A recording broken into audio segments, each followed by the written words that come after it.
Hello and welcome back, you all, for another episode of Skyblivion Hype. It's an Elder Scrolls 4 Oblivion Let's Play using the Bevi Lex modlist. Now, last time I mentioned that I was going to go back to the Gwendon farm where I took out that gang and unlocked some chests that I'd been unable to access because I had no lockpicks at the time. Unfortunately, the door to the Gwendon farm is locked with a key. Well, locked was one of those things that doesn't give you a chance to lockpick it. And so I guess after you leave the farmhouse, there's no way for you to return. Which is a bit of a bummer, but I'm pretty sure, knowing Oblivion's random loot, it was probably just like 50 gold worth of junk. So, I'll survive. Now you might hear some strange noises in the background. My brother is showing his wife for the first time the Lord of the Rings trilogy by, what was the director's name? Peter Jackson? So, there's a battle going on. Let's see, I believe this woman has a quest for us. Let's talk to her and find out. If you see my good-for-nothing husband, Yalfi, tell him I want back what he stole from me. What's that about your husband? Perhaps you can help me. My husband's name is Yalfi the Contemptible. My father said I was a fool to marry him, but I didn't listen. At our wedding, my father gave us a family heirloom as a gift. Rock Shatter, a mace that's been in my family for many generations. Yalfi snatched Rock Shatter from our mantle and took off to find his fortune with the local marauder gang at Fort Strand. I want that mace back. Please, I don't think he's ever coming back. And I'd hate to lose such a precious heirloom to a gang of thugs. Please bring Seems back like the people in Rock-Shatter. Anvil It have a means lot of great marriage deal. problems. I mean, the Countess, his husband, has disappeared. The gang of women preying on less than honorable husbands. And apparently, this woman married somebody with, what was it, Yalfi the Contemptible? I mean, yeah.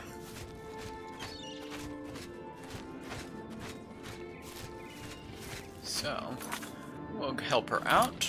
If the mace is any good, we might actually just hang on to it for a while, but we'll see. We'll see.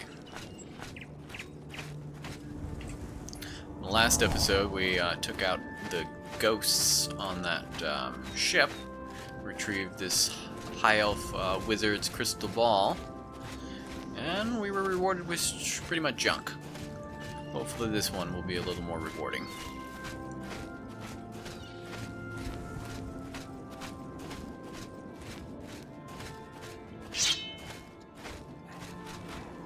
I believe this is Fort Strand.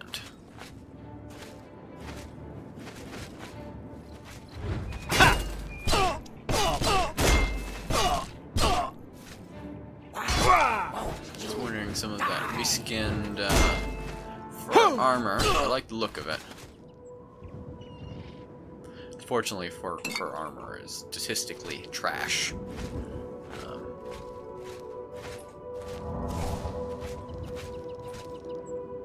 You know, I think I've been toting around a fine iron bow, but I don't think that I actually use archery at all with this character. No, I was going to use destruction for my range, so I should probably sell that next time I'm in town. Okay, let's hit the quick save, just in case the game crashes, or, however unlikely, I get taken out. Let's turn on some range magic here. Now, she was a Nord. Her husband sounds like a Nord, so I'm going to assume there's going to be more Nords around. So, I'll switch over to fire damage, since in the Elder Scrolls 4, Nords have a 30% resistance to shock damage.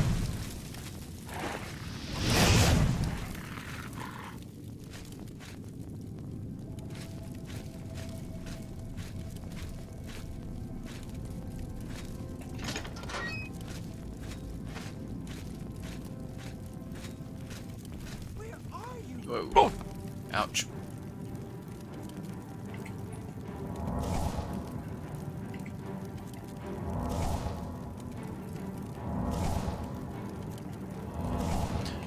can, there's one like right there.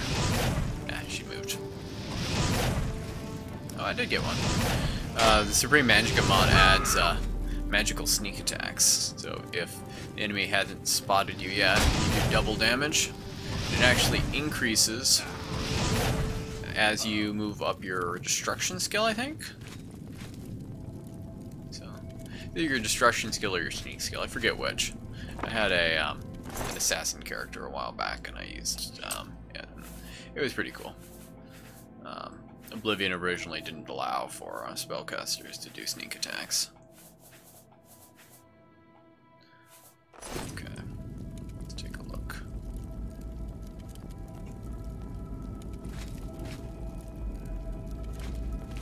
Most of their gear is trash, but I guess that's to be expected since we're only like level 1.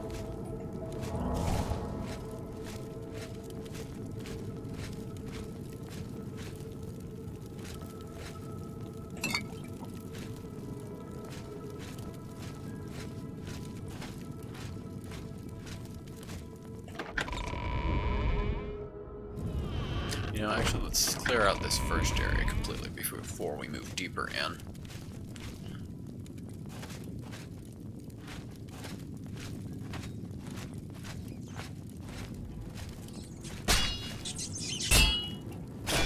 Dang it. Got a disease. Let's see. I think that's under magic. Yeah, it drains my strengths, drains my willpower. Let's see if I got a potion for it. If not, I'll have to visit the... I don't. Visit the shrine when I get back. Although the one in Anvil is destroyed, so I'll have to go to another city. That shouldn't be a problem.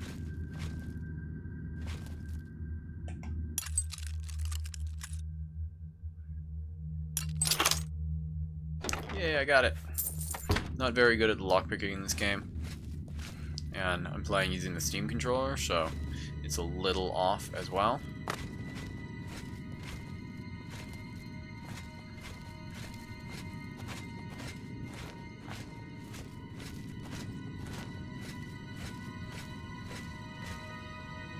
Okay, let's see if there was a way back here to go as well.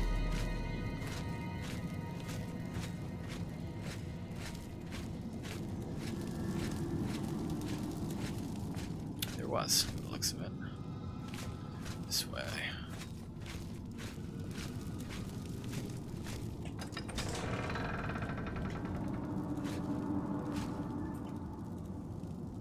Gonna be able to get another sneak attack. I probably should have crouched. It's lame that that doesn't count as a sneak attack.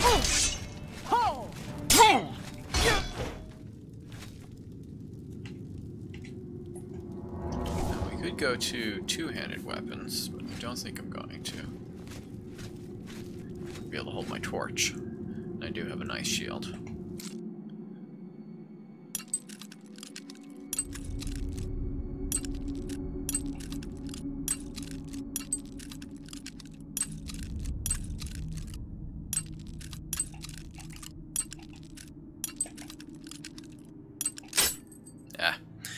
Switch over to my mouse for the moment.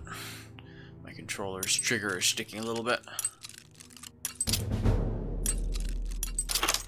There we go. 8 gold pieces of repair hammer.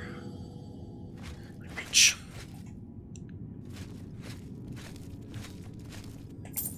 10 gold there.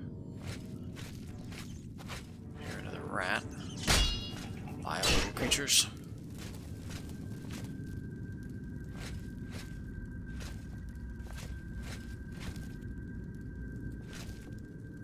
Yeah, I don't know. It just strikes me as kind of odd that they have so much junk loot in this game, like pants, an hourglass, and a paintbrush, huntsman moccasins. I just don't see why. Ouch. Walked right into that one, literally.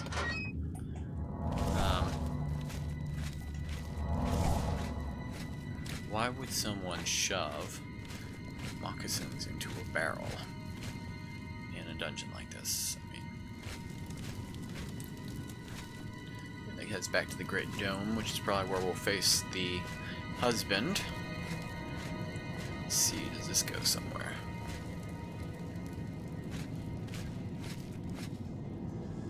Where are you? Now you probably notice that some of these environments seem more unique than they were in the vanilla Oblivion. That's because I have Hello? Who's there? nest better dungeons and a couple. What's that? Let's see, I had another one as well. His name escapes me at the moment. Where did you go? But basically, the dungeons have been redone to make them look and feel more distinct from each other, because the ones in the vanilla Oblivion were rather cookie cutter. And that's actually something they're doing with Skyblivion as well. They are working hard to make each of the dungeons feel unique. They're sort of looking into the name and the lore and figuring out what they can do to make the game, each of the dungeons, feel different from the others. Worth exploring.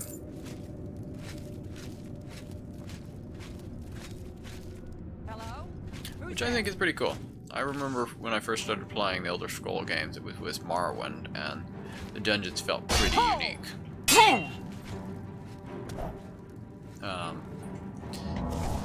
Not as much so with... I'm going to bleed.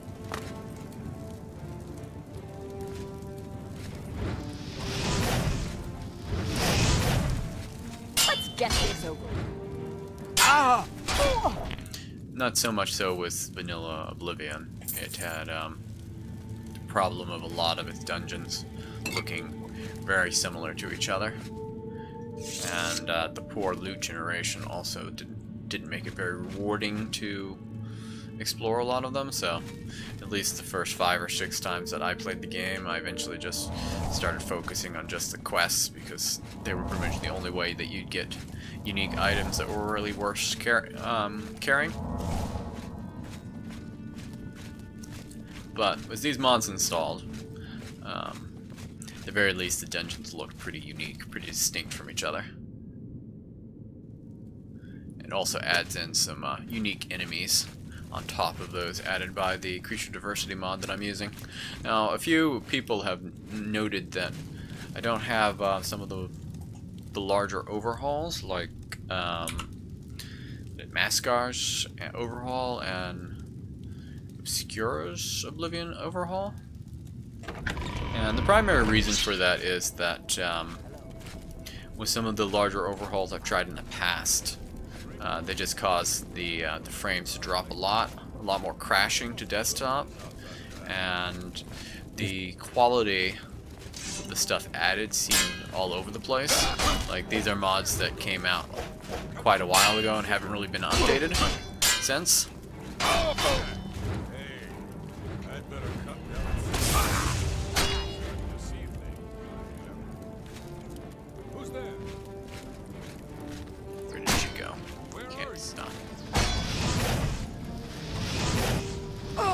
This issue is knocked down.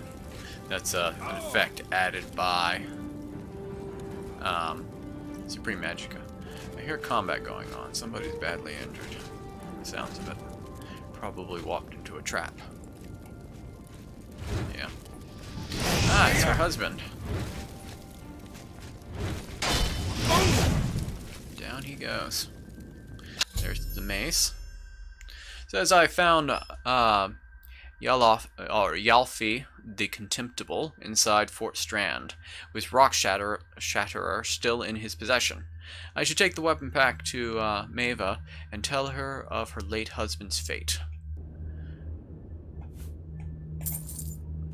Yeah, it looks like he walked into a trap and pretty much killed himself for me, which is nice. This is the first blunt weapon we've gotten. And it's a dwarven mace, very cool looking, I'd say.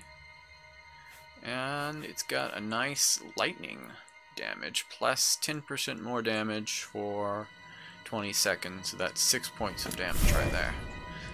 That more than doubles its damage output.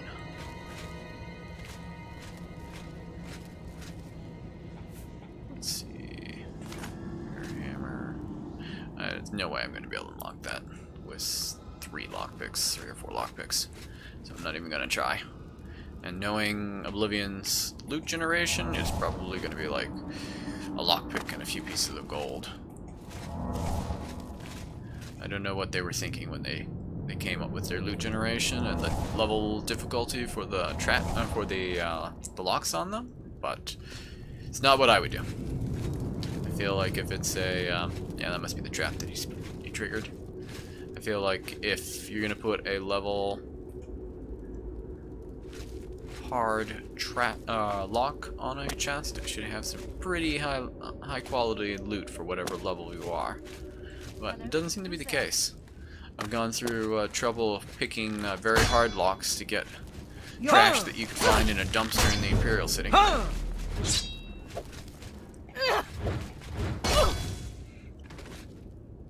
Nice, I like this mace. It's unfortunate that I have to give it back.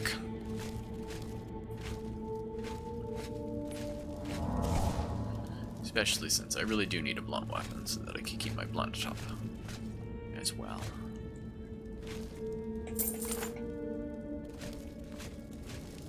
And I do like the look of the dwarven stuff. Not as much so in Morrowind. In Morrowind it was a bit too odd. It looked very cumbersome. Ah! Ooh, that was close.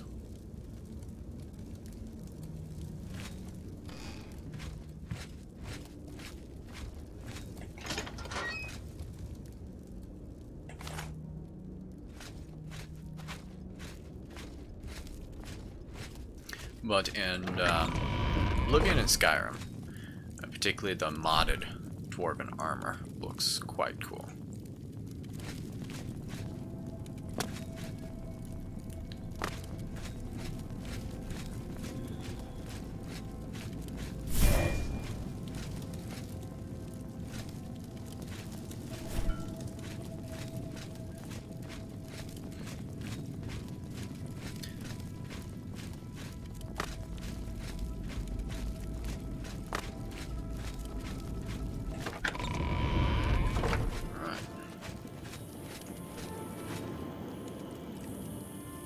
See anvil down below, including the destroyed chapel of Dibella, the one of the 8 divines.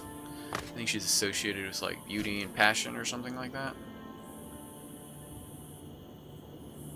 And installed a mod that makes it so that the windows light up at night, which is pretty cool. Okay, just head back to the farmhouse. And return the mace. It's a shame. It doesn't weigh anything. It's got its charges. It's tempting to hold on to it for longer. But I did want to complete this episode. Or rather the quest with this episode. I don't know why I'm speaking backwards a lot today. I think I'm a little tired. I've resumed part-time work and full-time school, so and I was preparing for some tests related to my college this last week, so I haven't been getting as much sleep as I probably should. So I apologize if it's affecting my commentary. And there's one of the Black Horse carriers that are like the news delivery people of Cyrodiil, called such because they ride the black horses, which is the fastest of the breeds in Cyrodiil of horse, around delivering their newspaper. Late game, you'll probably see a lot of them getting killed. Okay. Reward should be good. I have to give up this mace. Found Rock Shatter yet by chance? Yep, he's pushing daisies. I'd already convinced myself I'd never see Rock Shatter again, but I was wrong. What's become of Yalfi? As I said, he's dead. He was a good man when I married him, but greed took a hold of his heart. While I'm not happy he's dead, I'm glad he's at peace. Well, I'm just glad that it's all over and Rock Shatter is back where it belongs, in my family. I feel I owe you something for your efforts.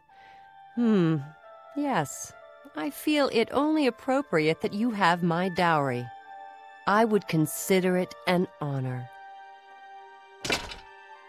Okay, I think she means gold. Oh, wow. 20 gold. Yeah. May the goddess watch you.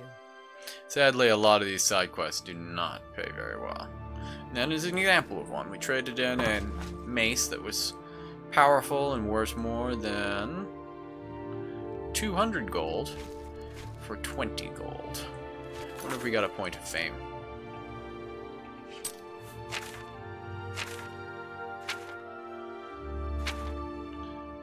We did, I believe. Unless that came from one of the other quests. Oh well.